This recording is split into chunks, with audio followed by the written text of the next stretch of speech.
Round 10 is in the books, and this is moments that mattered on this Monday, thanks to Mitsubishi Motors celebrating 45 years of excellence and support of basketball in Australia. My name is Joel Peterson, filling in for the irrepressible Jack Heverin alongside NBL MVP Derek Rucker. Nice to be with you, Ruck. Good to have you, Joel, and we got a big day ahead of us, but let's kick it off with this show. Absolutely, of course. It was a fascinating round 10. We had a number of great games. It all wrapped up yesterday afternoon at John Cain Arena. Melbourne and Perth, two top four teams, and this was a battle down the stretch, but Melbourne's fourth quarter excellence shone through again. Yeah, Melbourne keep finding a way to win these close games, and realistically, Perth had ample opportunity to win it. It was 89-87. They had cut the lead to 2 after a furious run by Melbourne United, led by Golding and Walker and Jesse Edwards. Just very balanced, and Doyle was outstanding in this game. But, you know, the offensive rebounding was the factor that changed this game. Jesse Edwards was a monster on the glass.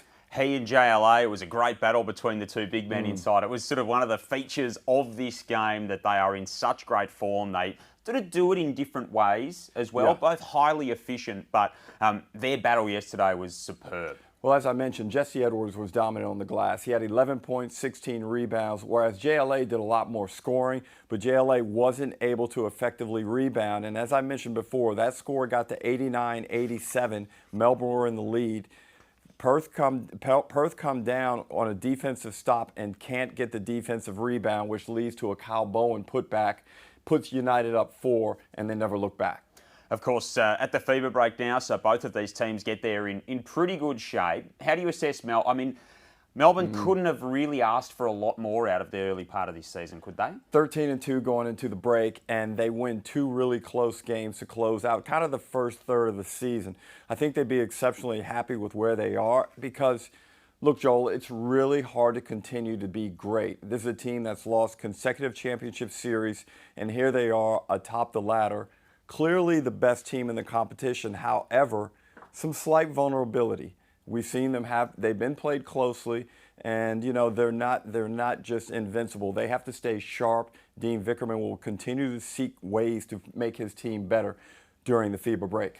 We're sort of between a third and a halfway through the season. I'm going to call it 2/5 that we're through this season so far. So that's when we've got to roll with the 2/5 mark, the 40% mark. What about the Wildcats? They're kind of in that bracket of teams at the moment, of the almost contenders. Yesterday, JLA, Windler, Doolittle, get it done again, but without Jaron Riley, they lack that real key facilitator. What do they need to find here in the break? And I don't think any Perth fans would have thought that kind of a lot of their success in the early part of the season would have relied upon the play of Jaron Riley. But you see in his absence how the offense doesn't quite work as smoothly. And the way he's able to provide a level of sensibility to their whole gameplay is something that's been really, well, surprising but also pleasing, but they got to get him back in the lineup because the reality is yesterday they didn't play much of that game with a point guard. Yeah, it's been a little bit of a problem for them, an issue throughout the season. They'll have to manage that as we get to the FIBA break. The early game yesterday, I was in Tassie with Messrs Copeland and Gaze, which was a lot of fun. Joe Healy was courtside, and from the outset, Tassie looked the goods. They looked energised, they looked ready to go, and what a difference Will McVeigh makes to this team. Yeah, there's no doubt. And they got David Johnson back in the game before against Perth out there, and it was good for him to just get through some motions, feel the game again. But that guy right there, Will McVeigh, he totally changes the way this team looks. And people are going to say, well, what happened to Sydney? What happened to Sydney?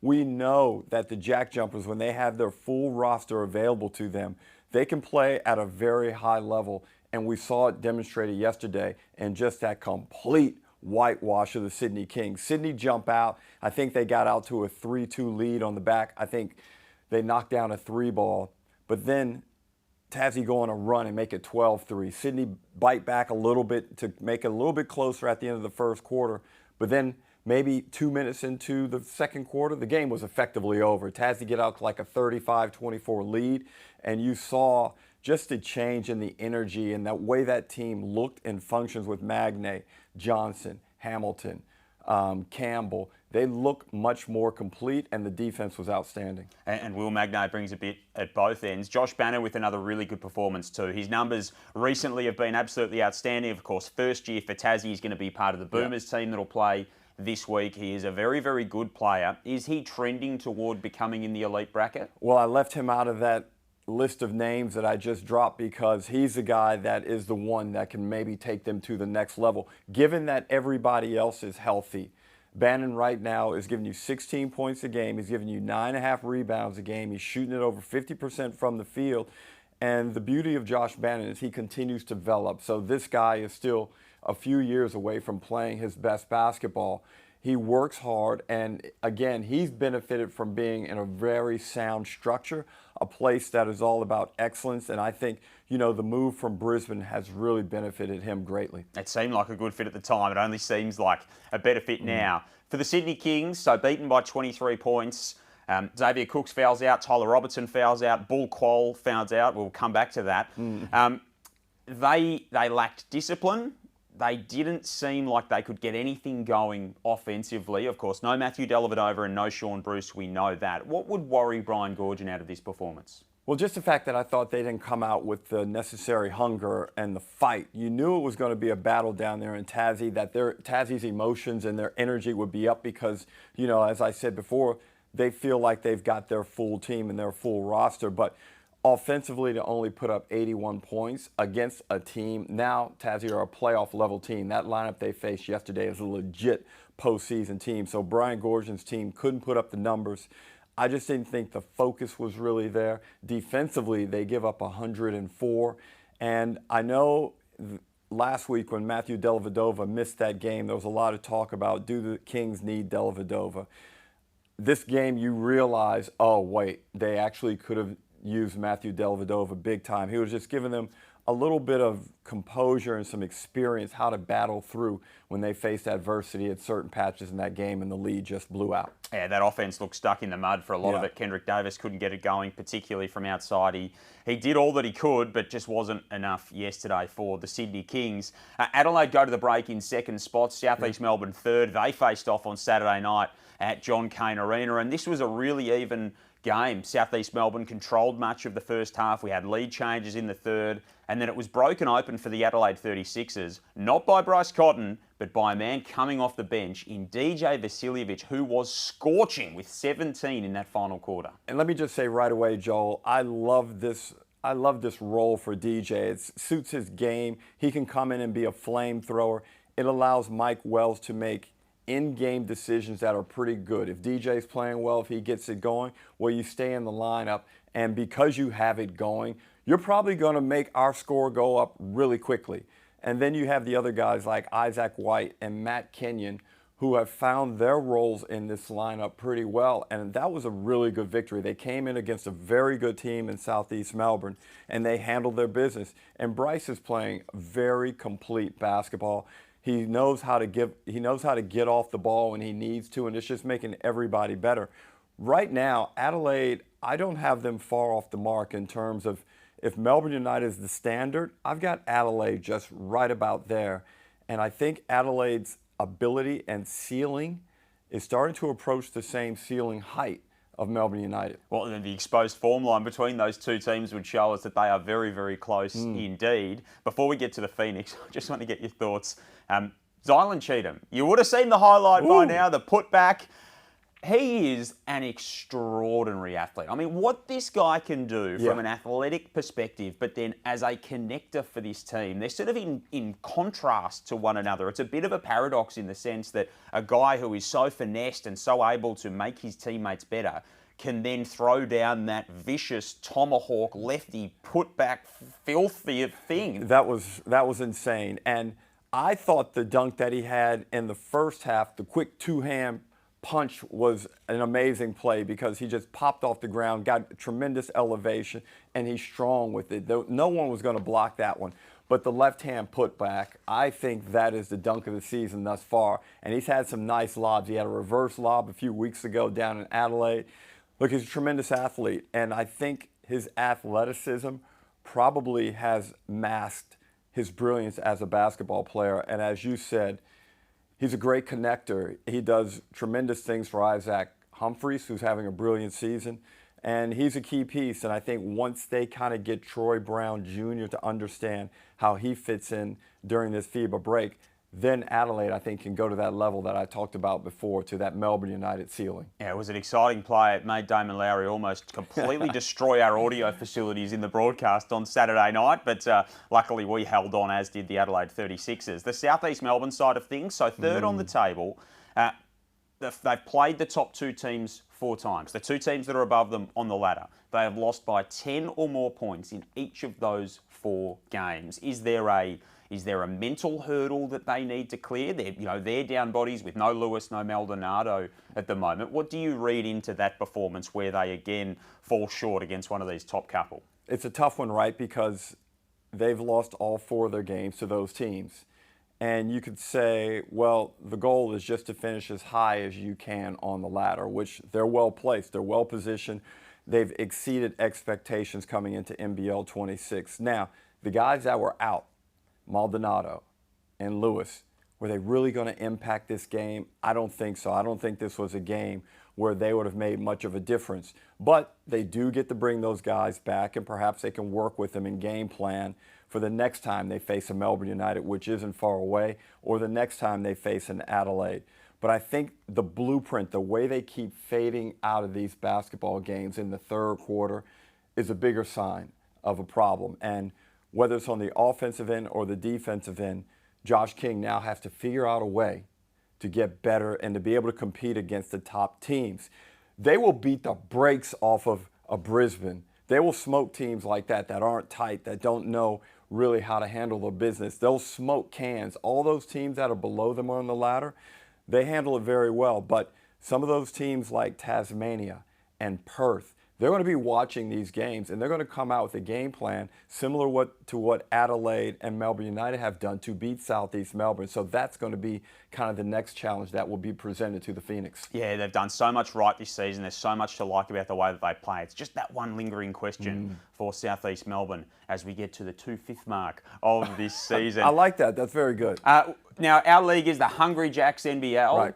And Jack McVeigh is feasting at the moment. He is getting fed. He is just inhaling everything that comes his way. 73 points in his past 2 games for the Cairns Taipans. He leads them almost to victory against the New Zealand Breakers. He's in astonishing form right now. I'm glad to see it because Cairns were so bad offensively, and they've been struggling, especially when McVeigh had a bad wrist and he was out of the lineup for a while. And I thought he needed to just take over this offense. Get shots up, shoot the ball at liberty, and not be bashful or feel guilty because your usage is so high. And now it's starting to happen. Look, they're not winning basketball games, but that's not because of McVeigh. They've got some other issues. They've got to get a little bit more productivity and efficiency from the imports. Those guys haven't quite panned out. I think they're capable, but they just haven't found a way to play winning basketball in the NBL. They had the changeover. They lost guys due to injury. There's just been a lot going on in Cairns. But I think making McVeigh just the absolute axis of their offensive focus is a great way to go. You got nothing really to lose at this point. And also, it helps McVeigh transition to kind of this secondary star, this system star, into becoming that dominant number 1 piece up in Cairns, and a guy that can put up, he's averaging 20 right now, but there's a guy that can average 23, 24 points a game. And he's rebounding the ball well. He's facilitating well, career high in that part of the game too. So he's able to connect his teammates, but he is scoring at will at the moment, which is so impressive. Speaking of the New Zealand Breakers, so all 5 starters go double figures. Jackson, Cartwright, Menenga, Brockington go 20 plus in this game. They put up 102 on the Cairns Taipans. They've got their legs under them now, the Breakers. They feel healthy. They feel like they've got a little bit more connection in their group. Is there sort of a game outside that top 6 at the moment? Is this a team that could be a postseason smoky, or is this a team that just played a side that wasn't necessarily up to their level? They could justifiably have 8 wins at this point, Joel. Make no mistake about it. They blew some games down in New Zealand. The 2 Brisbane games, the Southeast Melbourne game when they were in the lead, the Perth game when they were in the lead.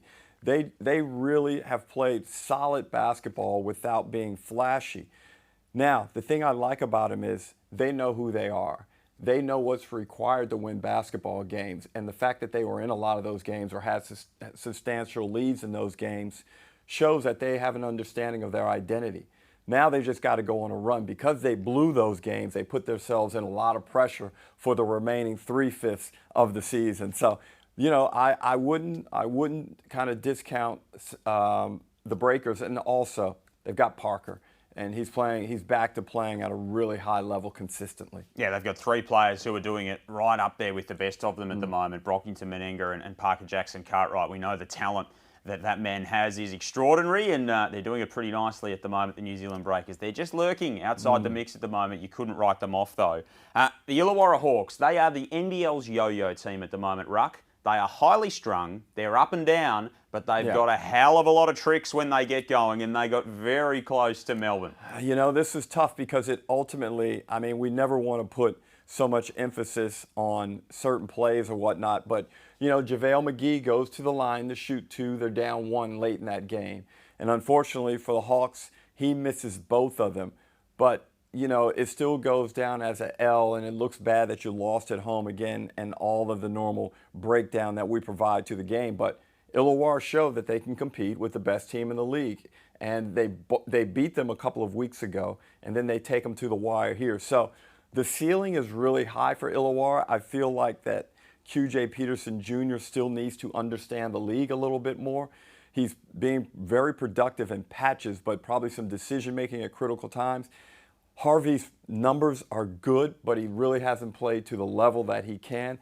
Look, there's a lot of promise still there in Illawarra, but again, similar to New Zealand, their backs are up against the wall, and they've put themselves in a hole, which they can dig out, but it won't be easy to get out of. It speaks to how close this season is. They turn to the break at 4-9. They're only 2 wins behind Tassie, who are in 6th spot at the moment. It is so close that the margins are fine in this season. And so realistically, we've been focusing on that bottom 5. And again, all those teams in the bottom 5 have their unique challenges. They also have their own upsides. Brisbane, what's Brisbane going to look like now? They've had some decent wins against, teams that have made moves since they last since Brisbane beat them. But, they've got new players. They're going to have a new team coming out of the FIBA break. So what do they look like? Maybe they catch fire. And we've spoken about Cairns, New Zealand. Tassie are a much different team. So, that bottom 5, there's 1 spot realistically available. Somebody's got to go get it. I just hope in Brisbane there's a very strong supply of personal protective equipment. I'm talking helmets, I'm talking knee pads, I'm talking wrist pads, I'm talking cotton wool, big jumpers. They need to just be kind of locked away over the FIBA break. No physical activity whatsoever. Just keep them safe. Go to the beach?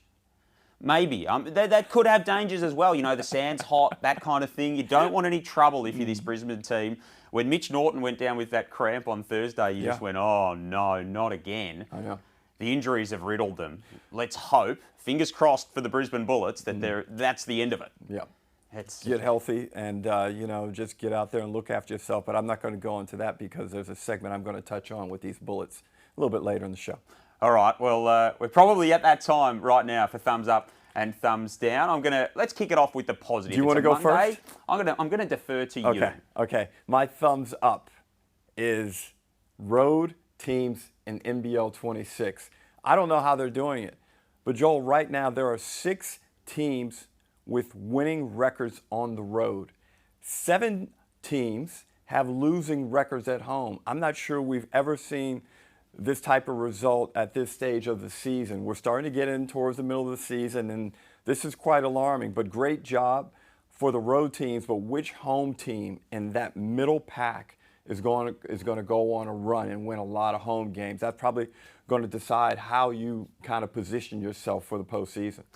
Yeah, it's. I think before the 2 Sunday games were played yesterday, the away teams were 4-2 across the course of the round. They go 4-4 across the course of the last round. It's been which is still great because the goal is kind of to win 40% of your road games during the season and win kind of 75% of your home games. That's the formula for getting to the playoffs. And teams like Tassie, who've been dominant at home, they've won 60% of their games at MyState Bank Arena over their first 5 seasons. They're now 2-4 there this year. And so we see that's going to change. That. That is going to change. Tassie are going to win a lot more of their games at home as long as they can keep that roster filled. The honorable mention thumbs up. Never done this one before. I'm going to give it to Melbourne United's game night experience. That is just continues to be, and we cover a lot of games there. I went to the game yesterday just as a spectator, as a fan, was off duty, and you know, they have their formula, but the formula always has slight tweaks to it to keep it interesting, to keep you energized, to keep you engaged. It's just a wonderful day of entertainment. Melbourne United, hand clap. Don't worry, we saw you there. We saw you. It was noted. It was noted on the broadcast that one D-Rucker just popped up in the corner of the screen at one point. Thumbs up for me, Saturday night, DJ's last quarter. This is a guy whose role has been questioned, and they've been probably searching how to get the best out of him. That was exactly what this guy can do, which very few players in our competition can do. I mean, when he is going, there might only be one other who can do what he does in terms of shot making. He just happens to play on the same team as DJ Vasilovic. 17 points in that fourth quarter. And the other facet to this that I love is that Kelsey Brown interviewed him on our broadcast post-game, and he said, yeah, it's frustrating. I mean, the role at the moment, the minutes aren't there for him, the shots aren't there for him. Now, people will look at that and roll their eyes and think, you know, how dare he say something like that? We need some honesty, right? You can't expect a guy who was brought into this team to be a foundational player, a franchise player on a multi-year deal to sit there and go, yeah, I'm completely happy playing 15 minutes coming off the bench and watching Isaac White start in front of me. No worries, that's all cool. Now he wants to win. He's got the appetite for success. But I think the honesty is really important there, and I love that he spoke his mind. Yeah, well, that's well said. And there are a few things to this, right? Because this change didn't happen in the off-season where he could have mentally prepared himself and dealt with the disappointment. It happened in season. There were so many changes that occurred just before the start of the season and during the season that required Mike Wells to adjust his team on the fly. And of course, I'm sure DJ was not happy with the changes and what the new role was going to be for him. So to go out here and perform and handle it like a professional and go out there and be productive, because this is 2 or 3 games now where he's come in and lit it up and changed the game in a positive way for the Sixers, which led to victories. So yeah, good job by him, and just got to stay with it, because I think this is a role, like this microwave, this flamethrower role, is one that's kind of suited to where he is at his career now, and this is a role that can be prolonged for an extended period of time in a winning organization. Yeah, absolutely. I'm going to go an honourable mention as well. Happy birthday, Brad Rosen, tomorrow. I think he's 30, Is it? I think he's 32. I'm pretty sure I've got that right, Bradley. Happy birthday to you. I know you'll be watching. Thumbs down, Ruck. Thumbs down. Brisbane Bullets injury concerns. This is what I said. We were going to touch on it. And Joel, this just isn't a new thing. This is extended back 6-7 years. They changed their strength and conditioning. They changed their medical staff. They've changed a lot of their protocols.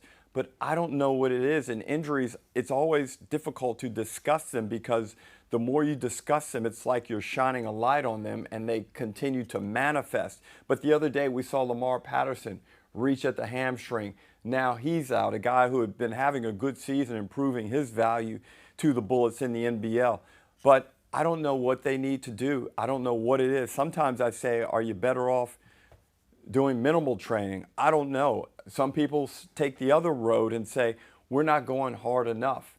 But whatever it is, it's just not this current regime's problem. It's been something that has been a prolonged concern and has affected this team's ability to put sustainable, winning rosters out on the floor. And you better believe that players look at that stuff. When they're making decisions, they will look at that stuff and look at that history. Well, you start to feel like a program is jinxed, like they've got bad luck, and everybody needs to stay away from bad luck, obviously. Yeah, lucky they're not called the Brisbane Black Cats, because then, you know, that might work. I just stay away from ladders, again, knee pads, wrist guards, all that kind of stuff. Brisbane Bullets, get down to your local safety store. My thumbs down. Now, this is a buzzword that coaches love. Sometimes I hear it and go, what on earth are they talking about? And I saw it a couple of times over the weekend. Foul discipline. Oh, yeah. The South East Melbourne Phoenix on Saturday night put Adelaide to the line. I mean, they were in the bonus constantly, the Adelaide 36ers, it felt like. Bryce Cotton was able to pick up cheap ones late in that game. And they play that high-pressure style, Southeast Melbourne. They put their opponents to the line the most out of any team in the competition. They foul the most out of any team in the competition. They would hope that that doesn't come back to bite them. And then yesterday down in Tassie, we saw an even more egregious example of it with the Sydney Kings. Yeah. Now, Xavier Cooks gets teed up twice, and so he gets ejected. Tyler Robertson got fouled out, but Ball Quol was the question mark. Now, this is a guy who's been playing fantastic basketball. He is in the Defensive Player of the Year conversation, and rightly so.